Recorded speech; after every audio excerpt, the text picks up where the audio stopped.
Panic over downtown crime, demolition of homeless encampments, leaders worried about people fleeing the city. For some, that would describe Minneapolis in 2022, but it also sounds a lot like 1958. In tonight's Minnesota Untold, lessons from the Gateway, a 20-block section of downtown Minneapolis just west of the Hennepin Avenue Bridge that 60 years ago was home to the city's Unwanted. Here's Tom Lydon. Visit the Quarry Shopping Center in northeast Minneapolis, and you'll find a paradox in its parking lot. Here you have a Target, Cub, Home Depot, all the trappings of 21st century comfort. And yet you also see this, a homeless encampment, one of the city's last remaining, home to nearly 30 men, women, and at least one child. We're all out here, we all have a struggle, you know, whether it be addiction or homelessness. We're all trying to fight through them. Johnny Reps is a leader of the encampment. Oh, so this is the kitchen area? Yeah, this is where they bring all the food and stuff. And this is all communal? Yep. Couch surfing since he was 15, he makes motorized bicycles for money.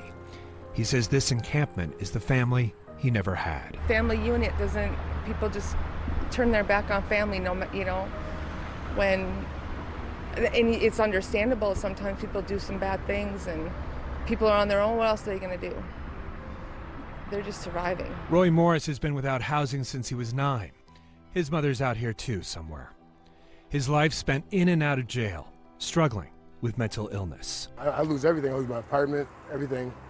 And I can't see the doctors no more because I'm on the streets. I lose all my paperwork. Everything's just lost in clutter. And like my mental health doesn't let me remember things. And like, this is about as clear as my mind can get right now. And like, I'm still lost. Still lost. We all seem lost.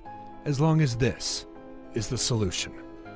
The city raiding and then demolishing homeless encampments. A bulldozer scraping up the tents and belongings like so much trash. None of this was our idea. Minneapolis Police Commander Grant Snyder has been working with the homeless since the Hiawatha Avenue encampment. You can hear his frustration. This is not an MPD-driven initiative. I want to be really clear about that with you. Who's making the call then? Well, the call comes from a coalition of city departments. Obviously, orders are given, and you know, we respond to those orders. Orders are given. Ultimately, it was Mayor Jacob Fry's decision. And it's true, the homeless encampments were standing in the way of progress. On the north side, for an affordable housing development set to break ground in October. On the south, the long-awaited demolition of the Kmart along Nicollet Avenue. It's an erasure of the unwanted, and we've been here before. In the late 1950s, Minneapolis was having an existential crisis. People were fleeing for the suburbs. The city's population dropped by 40,000. General Mills was leaving downtown for Golden Valley. Southdale Mall was going up in Edina. And Minneapolis city leaders were in a panic over the homeless problem of their time. Our very own Skid Row, the largest in the Midwest, a vibrant but sketchy part of town known as the Gateway District. On this block alone, there were 8 bars and 3 liquor stores. Minneapolis was trying to figure out how to deal with this sort of this irritant, this kind of blight, this neighborhood that was just an eyesore because of all of these idle men. Star Tribune reporter James Eli Schiffer wrote The King of Skid Row, which tells the story of the late John Basich. Skid Row was quite an experience, but I never want to go through it again. Basich, also known as Johnny Rex, owned the trifecta, a bar, liquor store, and hotel. Here's our buddy again drinking another quart of wine. Just look at that, not a drop is spilled. He was their enabler, selling them booze, but also an advocate, filming some of the best documentary footage of the Gateway, humanizing the very people society didn't want to see. Here's Nick and Amo as they pull each other's nose. Here it is, snow, rain, sleet. Here they are at it again. This is a guy we called Santa Claus, and he kept telling everybody he was the original Santa Claus. The Gateway was home to 3,000 mostly single men who came looking for work. Many were railroad workers known as gandy dancers. They were also called bums, hobos, winos, and yes, homeless. Even though many were living in flop houses or cage hotels. Little more than fire traps, really, with 10 men to a toilet. City code prohibited alcohol sales in other neighborhoods, but not the Gateway, with more than 60 liquor stores and saloons in a 20-block area. Here's the park where they used to sleep during the day. Nobody'd bother them. In the center of it all, where Nicollet and Hennepin came together, the picture postcard elegance of Gateway Park. Becoming decrepit over the decades, the papers called it a piss palace, inhabited by inebriants. Some of the most famous pictures of Minneapolis from the Great Depression are basically the homeless camp that existed here, of unemployed men just sleeping in the park. Schiffer says nearly half those arrested in the city at the time lived in the Gateway District, most arrested for public drunkenness. A lot of these fellas, I know you feel sorry for them, and people say, yeah, they lived a miserable life, but they said, what we don't want is responsibility. Not even everyone in this neighborhood, the 3,000 or so men who lived here in the mid-50s, were drunks. A lot of them just wanted to live this way and not be in a suburban rambler somewhere, or they just didn't have the opportunity to do it, and this was affordable housing. Now, this is the beginning of the end of Skid Row. City leaders decided this bustling, urban, gritty tableau of vice had to go.